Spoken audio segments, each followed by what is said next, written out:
জাতীয় press day উপলক্ষে সাংবাদিকদের সম্মাননা প্রদান নিয়ে রাজ্য সরকারের তথ্য দপ্তরের অভাবনীয় সিদ্ধান্তের তীব্র প্রতিবাদ জানালো আগরতলা প্রেস ক্লাবের পরিচালন কমিটি।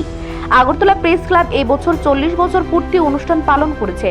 প্রেস ক্লাবের জন্মলগ্ন থেকে প্রথা রয়েছে জাতীয় প্রেস ডে উপলক্ষে সম্মাননা নামের প্রস্তাব করে আগরতলা প্রেস ক্লাব প্রতি বছর 16 নভেম্বর তথ্য দপ্তর ও আগরতলা প্রেস ক্লাব যৌথভাবে এই অনুষ্ঠান পালন করে, কিন্তু এই প্রথম জাতীয় প্রেস দিবসের সম্মাননা কমিটিতে আগরতলা প্রেস ক্লাবের পরিচালন কমিটির কোনো সদস্য রাখা হয়নি।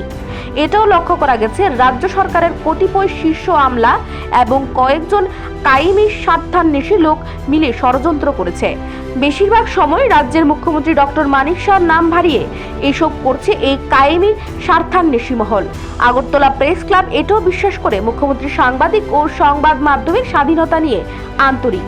আগরতলা প্রেস ক্লাবের পরিকাঠামো উন্নয়ন সহ সার্বিক বিষয়ে মুখ্যমন্ত্রী গুরুত্বপূর্ণ ভূমিকা পালন করছেন। এই পরিস্থিতিতে তথ্য দপ্তরের অভাবনীয় সিদ্ধান্তের বিষয়টি মুখ্যমন্ত্রীকে অবহিত করা হবে। প্রেস ক্লাবের 40 বছর পূর্তি হয়েছে এবং প্রেস ক্লাবের জন্মলগ্ন থেকে যখন থেকে এই ন্যাশনাল প্রেস ডে উপলক্ষে সাংবাদিকদেরকে সম্মাননা জানানো হয়, সেটা প্রেস ক্লাব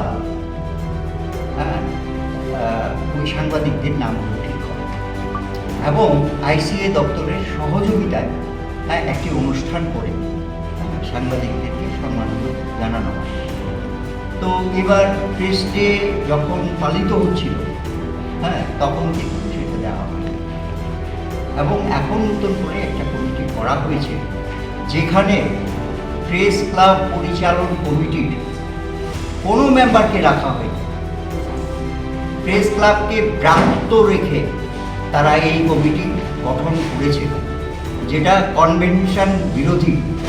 আমরা এর তীব্র প্রতিবাদ করি এবং আমরা দাবি জানাচ্ছি যে অবিলম্বে সেই কমিটি যাতে বাতিল করা হয় এবং পূর্বে কনভেনশন অনুযায়ী যেভাবে সাংবাদিকদেরকে সম্মাননা জানানো হতো সেই প্রথা ফিরিয়ে আনা হয়।